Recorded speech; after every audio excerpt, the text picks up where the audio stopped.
dari yang kami lihat itu kan tanaman hias ya Pak. Iya. Dia tetap budidaya tanaman hias. Jadi sendiri siapa Pak? Saya Pak Widodo. Kira-kira Bapak budidaya tanaman hias ini udah berapa lama Pak menggeluti tanaman hias? Sebenarnya ini saya belum lama di sini, sekitar 3 tahun itu lah. Sebelum pandemi itu kan waktu pandemi itu justru malah lebih tanaman hias itu lebih bagus daya jualnya karena banyak orang yang Berkebun di rumah ya Pak. hias jual secara online, jadi lebih mudah. Kalau untuk tanaman hias di sini sendiri yang paling banyak diminati masyarakat tuh apa aja sih Pak jenis apa Pak?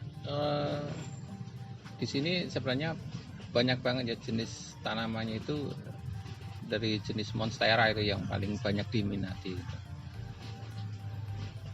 Terus banyak lain, banyak banget sih, karena sekarang itu tanaman di sini tuh lebih banyak, tidak seperti 3 tahun yang lalu itu tanaman lebih sedikit kan. Sekarang itu lebih banyak karena didapat dari hutan itu tanaman baru-baru itu sekarang diperbanyak. Sekarang itu jadi komoditas yang sangat menjanjikan itu. Jadi utama ya dari Kalimantan, Sumatera, di Jawa pun juga banyak. Kalau yang sedikit peminatnya justru nggak ada ya Pak? Apa kayak rata aja gitu Pak? Peminatnya itu mereka masing-masing, semua rame. Kalau untuk budidayanya sendiri tuh kan ini kan banyak macamnya nih Pak ya. Kira-kira tuh yang paling sulit di budidaya tuh tanaman hias tuh jenis apa sih Pak? Sebenarnya tanaman itu semua mudah ya, asal kita tahu. Tanaman yang mudah pun kalau kita nggak tahu juga akan mati juga, jadi sulit gitu. Jadi semua tanaman itu semua mudah, tinggal kita ilmunya nyampe atau belum. Kadang itu jadi semua petani itu nggak semuanya ditanam kan, karena keahliannya itu masing-masing. Dia yang suka keladi, dia pintar nanam keladi itu, dari satu pohon itu bisa jadi ratusan. Tapi kalau orang yang nggak bisa, dia ratusan pun kadang tinggal cuma beberapa pohon, banyak yang mati karena dia nggak tahu ilmunya. Jadi itu kita juga, para petani itu juga nggak bisa semuanya itu ahli dalam bidangnya.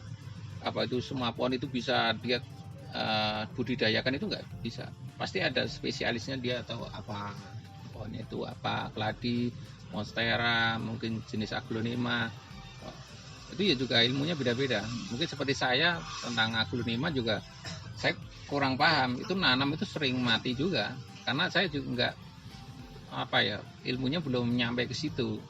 Kalau Bapak sendiri lebih ke spesifiknya apa Pak? Philodendron. Kalau philodendron itu kan lebih mudah, dia lebih bandel. Jadi sekarang itu lebih pada banyak diminati, itu lebih mudah. Pada awalnya dulu aglonema itu rame, tapi setelah orang pada nanam-nanam itu banyak yang mati.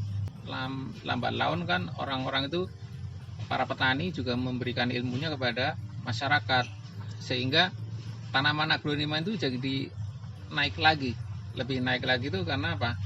Ilmunya itu diturunkan ke masyarakat, bagian ini loh cara menanamnya, ini cara merawatnya ini. Kalau dulu itu cuma jual aja, kalau mati seneng biar beli lagi gitu kan. Tapi sekarang itu alhamdulillah petani-petani itu sudah welcome ya, lebih terbuka. Sekarang beli aja sudah dikasih tahu ini cara merawatnya, ini medianya begini, cara menyiramnya begini. Dia lebih banyak ditanya, petaninya itu lebih senang sekarang. Kalau dulu mungkin rahasia ya, masih nanam itu mati biarin aja, nanti kan beli lagi gitu kan. Sekarang udah lebih terbuka. Soal ini ada kendalanya nggak Pak? Misalnya dalam perawatannya atau penjualan atau apa Pak? Barang dari luar itu dibawa ke sini, itu lebih bagus sekali. Ya di sini sudah ada yang bisa ekspor, bisa impor, itu sudah ada. Tapi kan orang itu dia masih tertutup sekali.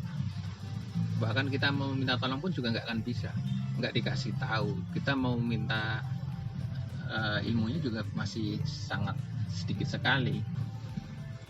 Itu kendalanya seperti itu sebenarnya. Di sini semua juga pengen sih, orang di sini juga pengen ekspor semua. Ya juga pengen impor, mungkin tanaman di sini kan mahal. Mungkin kalau dari Brasil atau dari Thailand itu lebih murah kan bisa datangkan ke sini, bisa dijual di sini. Ataupun tanaman di sini itu banyak, orang luar membutuhkan, kita bisa bawa ke sana. Ini cuman paling yang bisa ekspor itu cuman beberapa orang saja. Paling 1-2 bisa dihitung dengan jari lah. Padahal ini yang punya ratusan orang. Tapi yang bisa itu paling cuma 1, 2, 3 aja.